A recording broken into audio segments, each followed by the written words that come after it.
नमस्कार। आइए आज एक अद्भुत चरित्र को सुनिए, संत चरित्र को, जो किसी भी प्रचार प्रसार की मोहताज नहीं है। वह चरित्र हर किसी के हृदय में वे आनंदित करती हैं। माँ आनंदमयी का चरित्र, जिसे परमहंस योगानंद ने आनंदमयी के नाम का अनुवाद स्थायी आनंद की स्थिति के रूप में किया। यह नाम उन्हें 1920 में उनके भक्तों द्वारा दिया गया था। इस प्रकार उन्होंने वर्णन किया कि कैसे उन्होंने इसे दिव्य आनंद और परमानंद की स्थायी स्थिति में माना। परमहंस योगानंद जी ने जो उनके लिए अपने अंतर मन में महसूस किया, जो अनुभव किया, उसे यहाँ पर वे बता रहे हैं।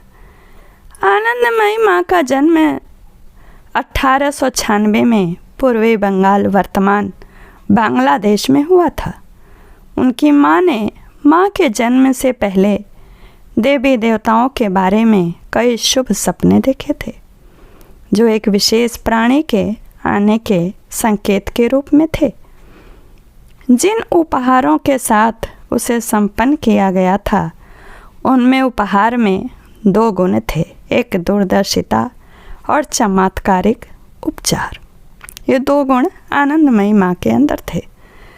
उनका विवाह कम उम्र में मोहन चक्रवर्ती से हुआ था, जो बाद में तपेदिक के कारण उनकी मृत्यु से पहले मृत्यु हो गई, लेकिन मृत्यु से पहले उनके शिष्य बने माँ आनंदमयी के और गुरु बन गए। उसने उसका नाम भोलानाथ रख दिया। उन्होंने कभी कुछ भी हासिल करने के लिए माँ आनंदमयी माँ संघर्ष नहीं की, कभी किसी को गुरु नहीं बनाया और योग पर शास्त्रों या पुस्तकों से कभी उन्होंने परामर्श नहीं लिया।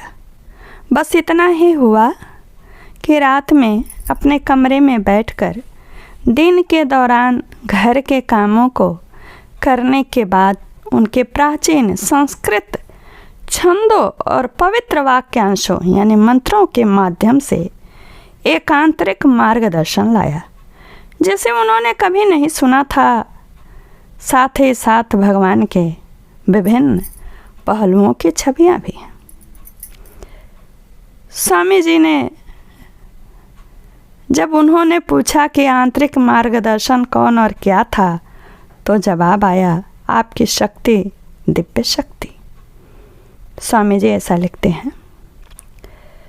फिर उसे पता चला, माँ आप सब कुछ हैं, जिसके बाद जैसा कि उसने कहा, माँ ने कहा, महाआनंदमयी माँ ने योगानंद जी से कहा, मुझे उस समय एहसास हुआ कि ब्रह्मांड मेरी पूरी अभिव्यक्ति थी।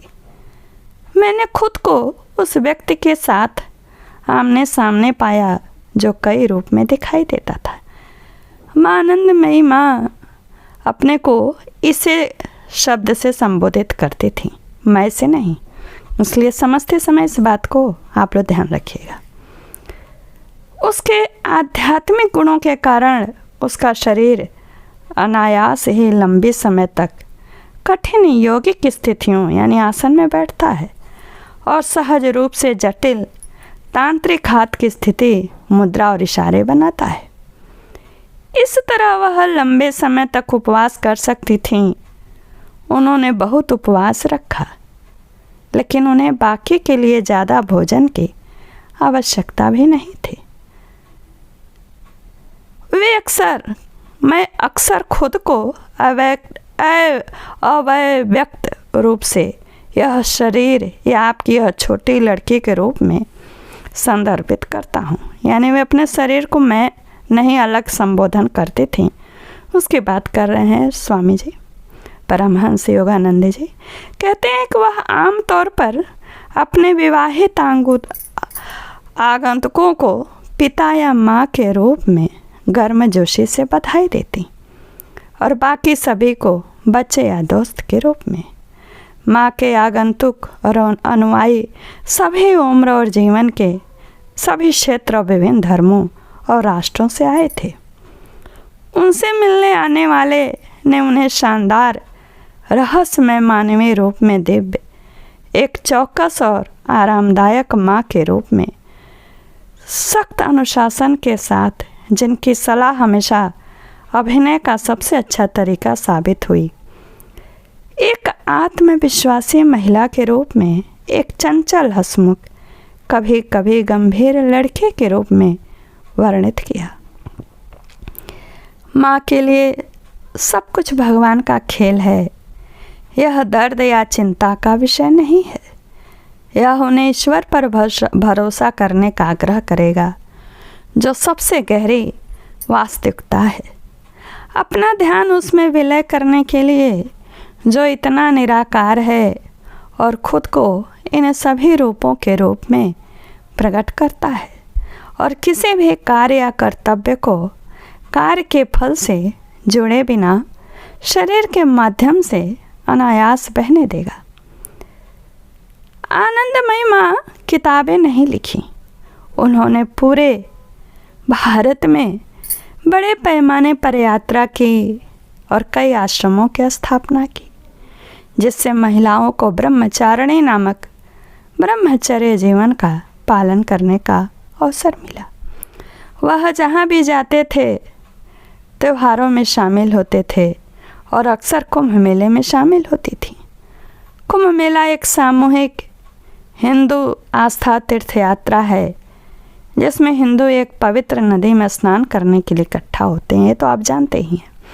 इन घटनाओं में नदी में स्नान करने से सभी पापों में से एक साफ हो जाता है। हालांकि आनंदमयी माँ आधिकारिक तौर पर खुद को गुरु नहीं मानती थीं, लेकिन उनके कई आश्रम और भक्त बहुत थे। भगवान के पवित्र नाम के गायन के उच्च महत्व के बारे में बातें करते हुए माँ ने एक दिन कहा, यह सब कुछ पीछे छोड़ने और भागने का सुझाव नहीं दिया जाता है। संसार और उसकी विभिन्न आवश्यकताओं के साथ रहो, परंतु आग जलाए रखो, उसके नाम की आग, ईश्वर के नाम की आग। यदि वह आपका आशीर्वाद देना चुनता है तो यह आग सभी अशुद्धियों को जला देगी और आपके शुद्ध आत्मा को उसके पास ले जाएगी। इस दुनिया में अपना जीवन जियो, लेकिन उसे थामे रहो, यानी परमात्मा को। एक बार उससे पूछा गया था, यानी माँ आनंदमयी से, आप उदासी से कैसे छुटकारा पा सकते हैं? क्या कोई वांछनीय अंत नहीं है? तो उसने मुझे बताया।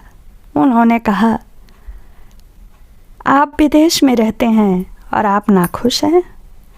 अपने मातृभूमि का पता लगाएं, अपने आप को फिर से ढूंढें और आपकी नाखुशी समाप्त हो जाएगी। और विदेशी देश अपनी इच्छाओं का उत्पाद है, वे गायब हो जाएंगे जब आप अपना क्षेत्र, अपना स्वयं पाएंगे। आध्यात्मिकता और परिवार के बारे में, ब्रह्मचर्य के बारे में बोलते हुए उन्होंने कहा कि उद्देश्यहीन ब्रह्मचारी बनने की तुलना में एक आदर्श पारिवारिक व्यक्ति बनना बेहतर है, उसके दृष्टि में, यानी माँ की दृष्टि में। एक अच्छे पारिवारिक जीवन जीने में कुछ भी गलत नहीं है। कुछ लोगों के लिए अच्छा है कि वे विवाह के माध्यम से परमेश्वर के पास जाने का प्रयास करें। माँ इंगित करता है कि उन्होंने महसूस किया कि पारिवारिक जीवन और आध्यात्मिकता की खोज के बीच कोई विरोधाभास नहीं था। उनकी राय में हमें स्थिति के अनुसार कार्य करना चाहिए।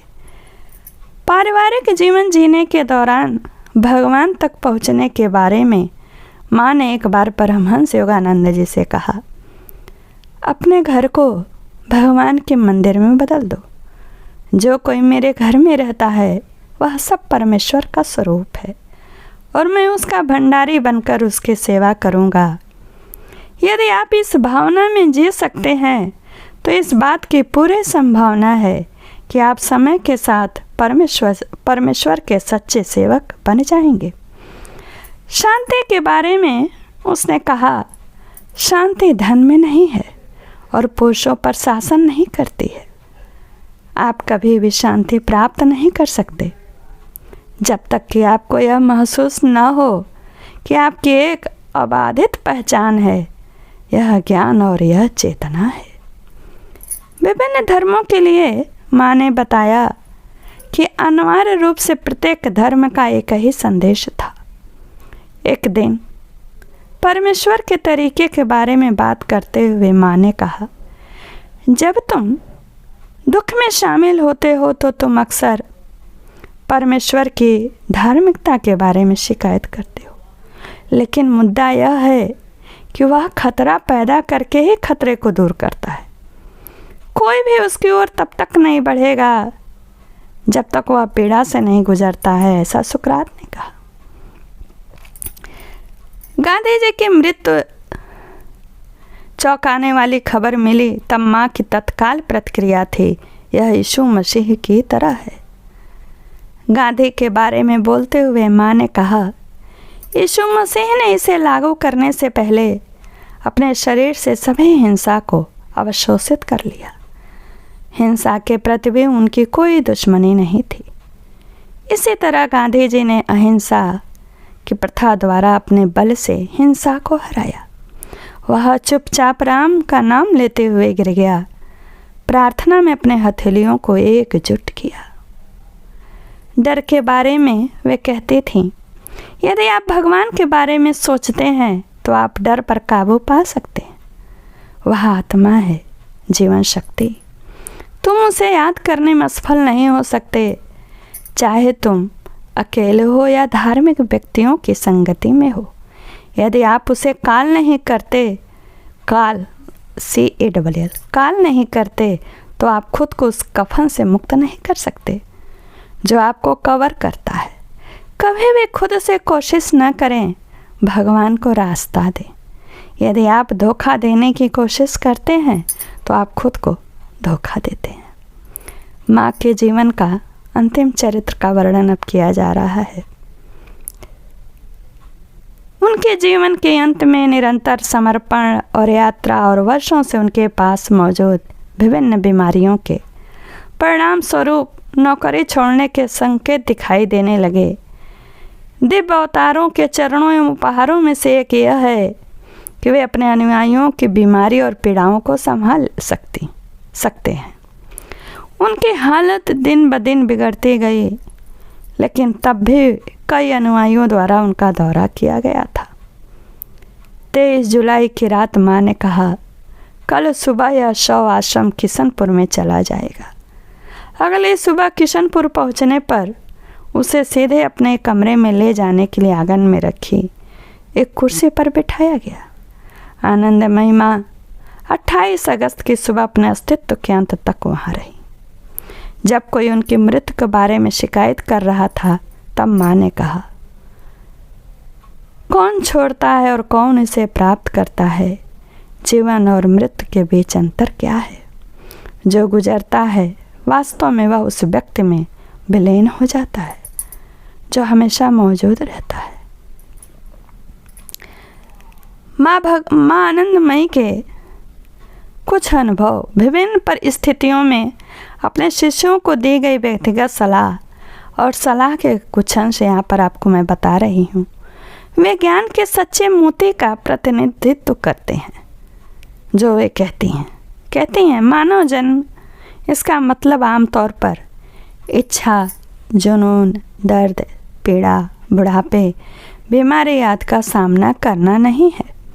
फिर भी यह मनुष्य का कर्तव्य है कि वह यह ध्यान में रखे कि वह केवल परमेश्वर के लिए अस्तित्व में था।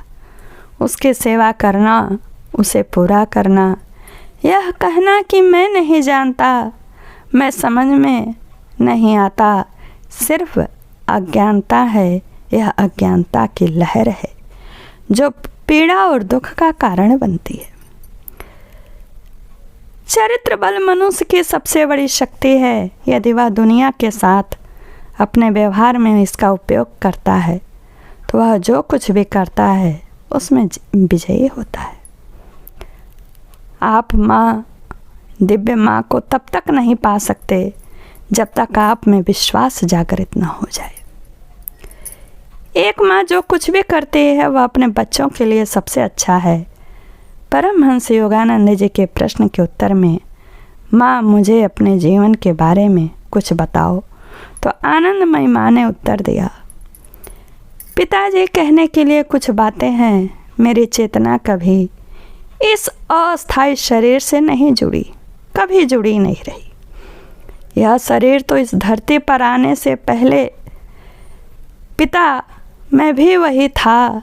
मैं एक महिला बन गई लेकिन फिर भी मैं वही था। यानी धरती के आने के पहले पिता मैं भी वही था, नहीं आई तब भी वही थी, और आ गई तो एक महिला बन गई, लेकिन फिर भी मैं वही थी। जब मैं जिस परिवार में पैदा हुआ था उसने इस शरीर से शादी करने की व्यवस्था की, तब भी मैं वही था। आत्मा उनकी बात कर रही है यहाँ पे। और माता पिता अब आपके सामने मैं वही हूँ। उसके बाद भी हालांकि अनंत काल के हाल में मेरे चारों ओर सृष्टि का नृत्य बदल जाता है, मैं वही रहूँगा। आत्मा की परिभाषा उन्होंने यही दी थी। ये उनका जीवन चरित्र यहीं पर पूर्ण होता है। थोड़ा आप समझने की कोशिश करिएगा, क्योंकि माँ आनंदमयी का संबोधन हर जगह अपने आत्मा को अलग और शरीर को अलग संबोधन करके बताती हैं। माँ भगवती आनंदमयी माँ के से चरणों में मेरा कोटि कोटि प्रणाम। चैनल को सब्सक्राइब करिएगा, लाइक कमेंट शेयर करिएगा। धन्यवाद।